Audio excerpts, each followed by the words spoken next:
안녕하세요. 행복한 백수입니다.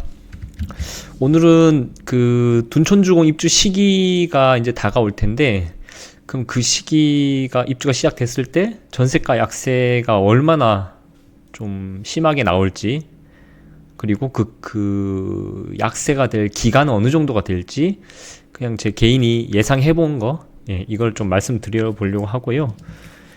이 문제를 가지고, 이 질문을 가지고 제가 그 정규 강의 하시는 수강생분들 1기, 2기 분들 통합 모임을 할 때 같이 얘기를 나눴었어요. 그래서 그때 뭐 수강생분들의 생각도 많이 들어봤고, 그 다음에 제 생각도 말씀을 드렸고, 그리고 또 수강생 중에 또 둔촌주공 보유하신 분이 또 고민하는 부분이시기도 하시고, 그리고 또 만약에 약세가 나온다라고 하면 이 약세를 이용을 해서 또 투자의 기회를 삼으려고 하시는 분의 고민이기도 하시고, 그래서 이 주제를 한번 다뤄볼까 합니다. 먼저 지도를 한번 보겠습니다.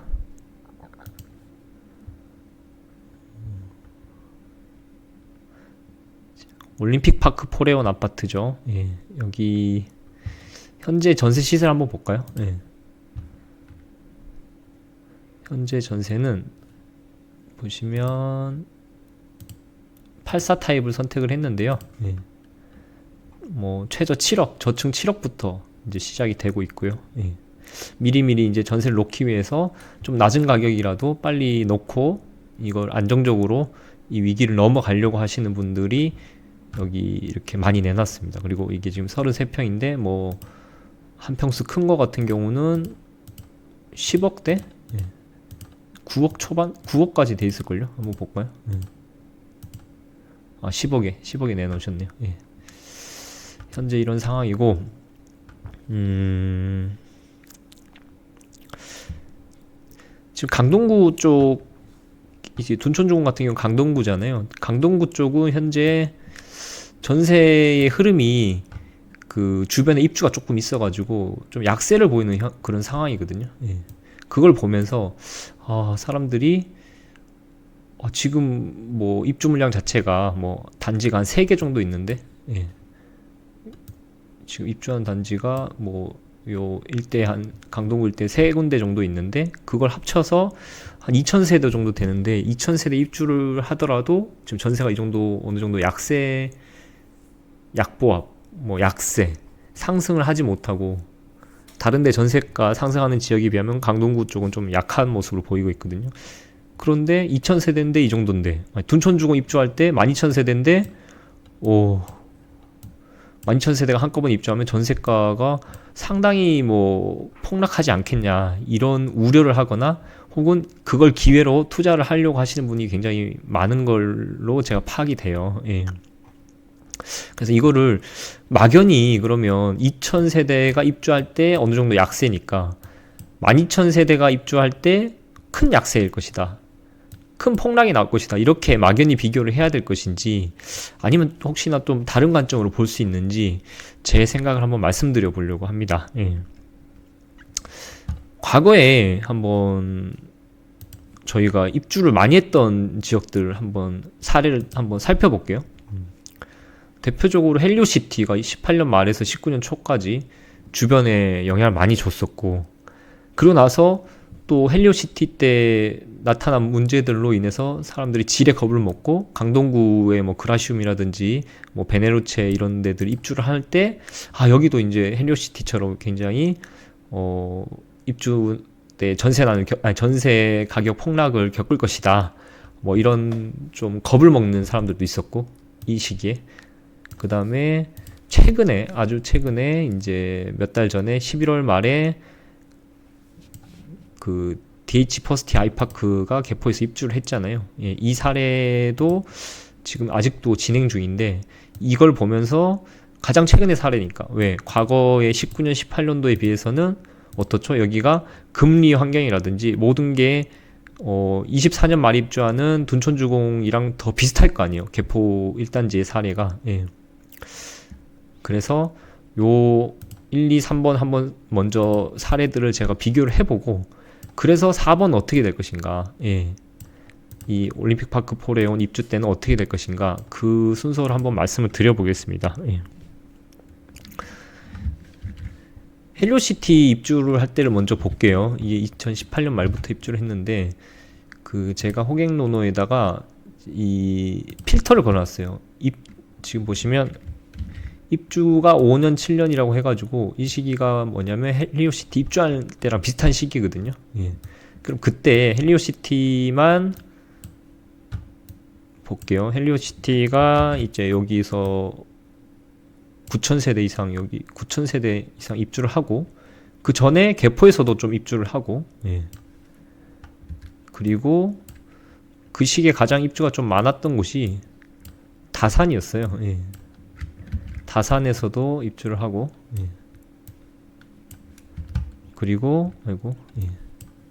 미사에서 좀 남았던 데들, 예, 입주 못한 데들 좀 입주를 했어요. 미사에서도 좀 입주를 했습니다. 그래서 전반적으로 헬리오시티 뿐만 아니라 주변부에도 입주 물량이 좀 많았었다. 예.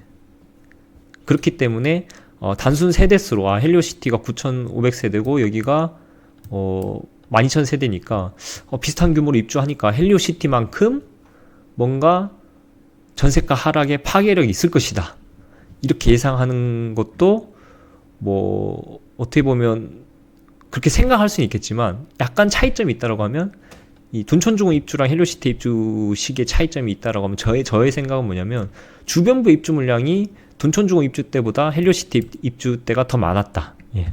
여기 입주 물량이 이 주변부 일대까지 해가지고 합치면 더 많았다는 거죠. 여기 지금 25년대 입주한 시기보다. 예. 그렇기 때문에 그때랑 너무 1대1로 또 비교하기가 좀, 1대1로 그렇게 물량으로만 놓고 입주 그 세대수만 놓고 비교를 한다는 것 자체가 그렇게 이제 뭐랄까 효율적인 예측일 수 있냐, 그렇게 예측을 해가지고 꼭 맞을 수 있냐, 뭐 이런 걸로 봤을 때는 약간 의문인 거죠. 그래서 그 헬리오시티 사례는 이제 주변 입주 물량까지 좀 더 고려를 해보면 그때 당시 입주 물량이 좀 더 많았다, 예.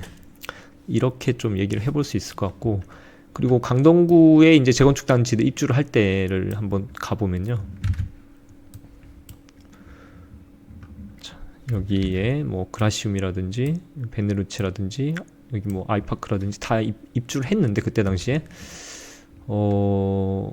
요 입주 물량 때문에 이제 헬리오시티 입주에 약간 악몽을 떠올리면서 사람들이 긴장을 많이 했었어요. 예. 근데 이 시기는 굉장히 좀 어떻게 보면 생각보다는 덜 힘들게, 헬리오시티 때보다는 덜 힘들게 잘 넘어갔다라고 사람들이 기억을 할 거예요.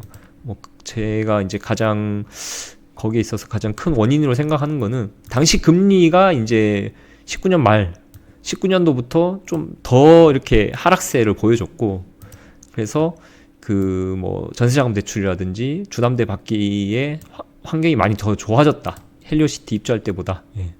그리고 물량 자체도 헬리오시티보다는 좀 입주 때보다는 적었다. 그래서 아주 뭐 그 아예 뭐 전세가 하락 없이 넘어간 건 아니지만, 그래도 우려한 것보다는 훨씬 더 쉽게 넘어갔었다, 강동구 입주 때는. 예. 그렇게 기억이 나고요. 저도 어차피 데이터도 보긴 하지만 상당히 기억에 의존을 하다 보니까, 제가 기록한 거랑 기억에 의존을 하다 보니까 제 생각일 뿐이고, 이거 저의 한계도 있습니다. 예. 하지만 이렇게 생각을 공유한다는 것 자체가 의미 있는 거라고 생각을 해서 지금 이렇게 그 영상을 만들고 있고요. 그 개포 1단지 입주할 때로 이제 가면 이제 가장 최근이잖아요. 예. 이제 한번 가볼게요. 예. 여기로 갔을 때 네이버 전세로 가보겠습니다. 예. 지금 이제 사실 84 타입 전세가로 보면, 84 타입 전세가로 보면 뭐 이렇게 저가 매물이 9억대 뭐 있는 것처럼 나오지만, 실질적으로 어느 정도 이제 바닥은 찍고 올라가는 느낌인 것 같아요. 예, 10억대 위로 그 매물들, 실제 전세 매물들 같은 경우는 10억대 위로 올라가 있는 상황인 것 같고, 이제 입주가 거의 이제 기간이 마감이 되다 보니까 이제부터는 이제 전세가가 바닥을 찍고 뭔가 이렇게 반등을 하는 그런 형태로 가고 있는 상황인 것 같습니다. 예. 근데 이 DH 퍼스트 아이파크 입주를 왜 저는 가장 중요하다고 생각을 하냐면요. 이걸 저희가 관찰을 하면서 그 둔촌주공 입주 때 어떤 상황이 될지를 예상하기에 가장 환경이 비슷하다. 시기적으로. 왜냐면 이 시기에 그 금리 환경, 23년 말이라든지 현재 시점, 24년 초 시점의 금리 환경이라든지 24년 말에 그 어떤 금리 환경이라든지 대출 규제 환경이라든지 이런 것들이 거의 비슷하거나 아주 미세한 차이 정도만 있을 것 같다는 거죠. 예. 요 시기랑 이 시기가 과거랑 비교해 보기에는 금리 차가 너무 크단 말이죠. 예. 금리가 조금 내려간다 할지라도 얘랑 비교하는 게 맞다는 거지. 3번, 4번을 비교하는 게 맞다라고 생각을 하는 거죠. 자, 그러면 다시 한번 이제 돌아와가지고 아까 강동구 얘기를 잠깐 제가 했었잖아요. 예. 개포 얘기를 하다가 왜 갑자기 강동구 얘기를 하냐면 여기서 주변에 이제 입주가 돼가지고 전세가 지금 좀 약세인 것들이 있는데 뭐 강일에도 좀 입주가 됐고 제 위치를 잘 모르겠는데 고덕에도 입주가 된 게 있는데 그러면 합쳐서 한 2000세대 정도 있는데 전세가 이렇게 약세인 걸로 봐야 되는지 저 같은 경우는 이쪽에서 한 순간적으로 한 2000세대 넘게 동시다발적으로 입주를 하고 플러스 알파로 개포에서도 입주를 해가지고 이게 영향을 추가적으로 또 줬다라고 생각을 하는 거예요. 이 강동구 전세 가격 하락세. 예. 무슨 뭐 개포에서 여기에 이렇게 전세가 하락하는 게 강동까지 뭐 아주 뭐 1대1로 영향을 줬다라고 말씀을 드린 건 아니고 어느 정도 비중으로 영향을 줬다라고 생각을 하기 때문에 그래서 2000세대 정도 현재 입주를 하는 상황에서 전세가 약세이기 때문에 12000세대 입주할 때 둔촌주공 입주할 때 크게 더 하락할 것이다 라고 걱정하기보다는 제가 볼 때는 지금 어떤 전세가 약세 상황이 2000세대 플러스 알파 그렇죠. 2000세대 플러스 알파인데 그 알파가 개포주공 1단지라는 거죠. 예. 이걸 하면 대충 뭐 제가 볼 때는 그 3000에서 5000세대 느낌? 간접적으로 영향을 주는 게. 예. 그래서 지금의 상황이랑 그 둔촌주공 입주할 때 상황을 비교를 해보면 한 2배에서 한 3배 정도 느낌이지 한 5배, 6배, 2000세대 곱하기 뭐 12000세대 해가지고 5배, 6배 느낌은 아닐 것 같다. 예. 왜? 개포의 영향도 있었으니까. 예.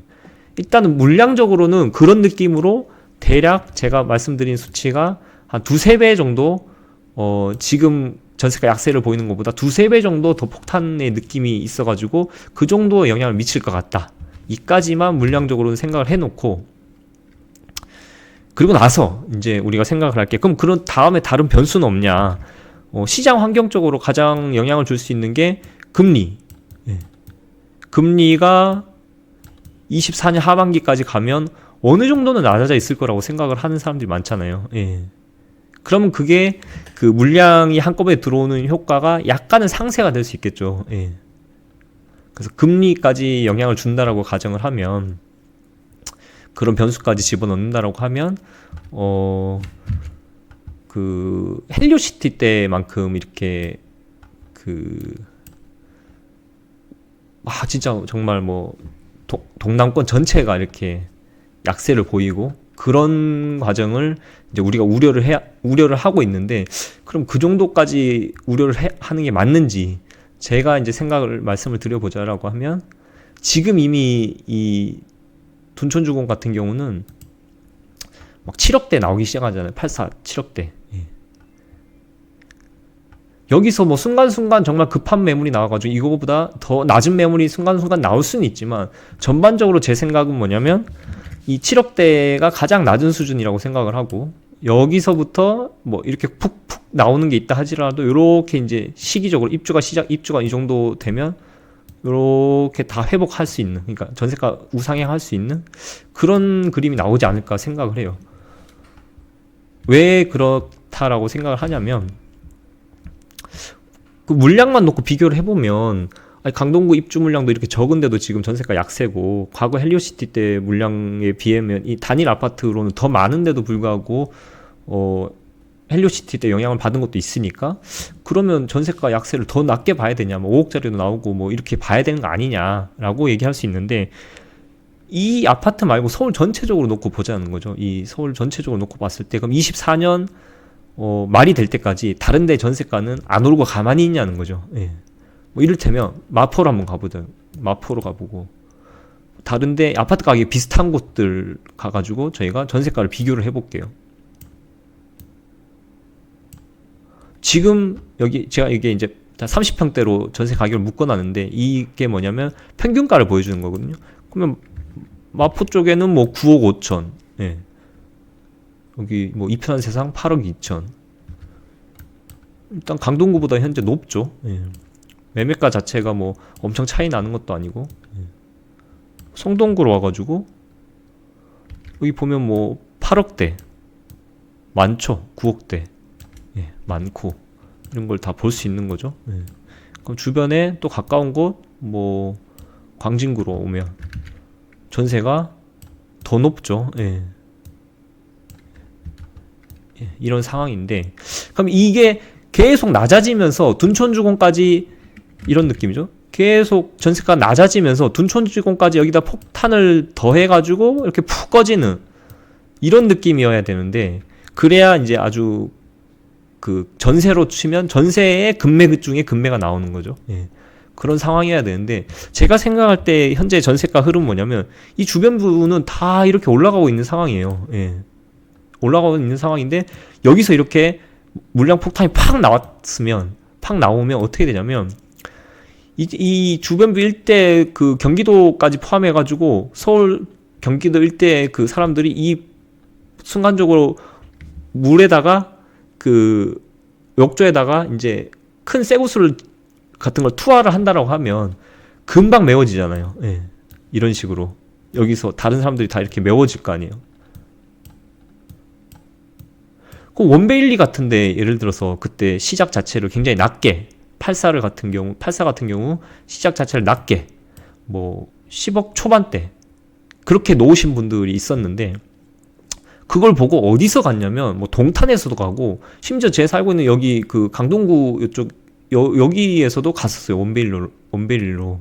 그러니까 워낙 가격대가 그 좋게 나오니까 순간적으로 수도권 일대에서 다 그쪽으로 몰리다 보니까 전세 매물이 생각한 것보다 이제 굉장히 뭐 금매가 계속 나오고, 그리고 전세 가격이 계속 떨어지고, 이런 현상들이 우리가 예상한 것보다 적게 나온 거죠. 예. 그래서 제가 생각하는 그 둔촌주공 입주 시의 그 흐름은, 가장 크게 생각하는 이유는 뭐냐면 주변부 전세 가격이 오르기 때문에 여기서 물량 폭탄이 나온다 할지라도 급매물 소화가 굉장히 빠르게 이루어질 거다라고 일단 첫 번째 그렇게 생각을 하고요.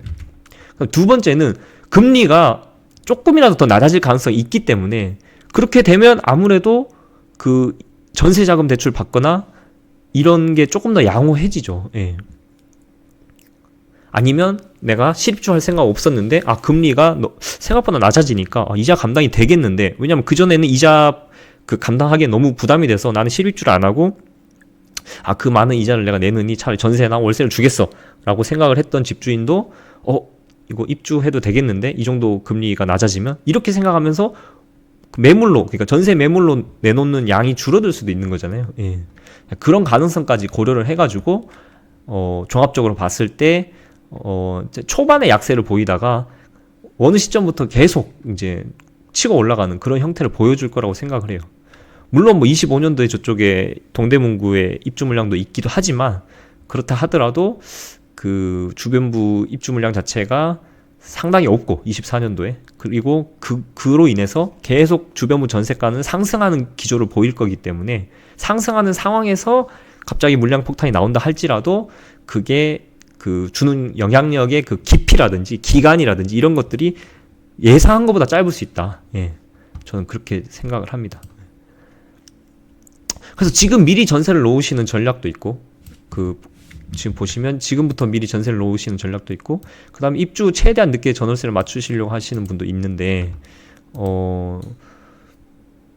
본인이 이제 뭐 지금 아까 보시면 뭐 39평 같은 경우는 39평 같은 경우는 10억에 나와 있는데 나는 일단은 임대차를 놓게 되면 한 4년 정도 갱신까지 고려를 해야 되잖아요. 그럼 4년 정도 생각을 한다라고 하면 그래도 최대한 많이 받아야 되겠는데 전세금을 이렇게 생각을 하면 가급적이면 지금부터 다른 사람이랑 경쟁을 한다라고 하면 전세값 높게 받기는 힘들죠, 사실은. 그렇기 때문에 입주 후에 계속 상황을 봐서 최대한 늦게 전월세를 맞추는 게 어떻게 보면 그냥 지금 봤을 때 현실적인 방법일 것 같고, 뭔가 신경 쓰기가 힘들고 지금 뭐 좀 낮은 가격이라도 어떻게든 맞춰야 되겠어라고 하면 지금부터 이제 빨리 전세를 놓고 좀 마음 편하게 이렇게 보내려고 하시는 분도 있겠죠. 예, 그런 분들은 성향에 맞게끔 이렇게 가야 되고.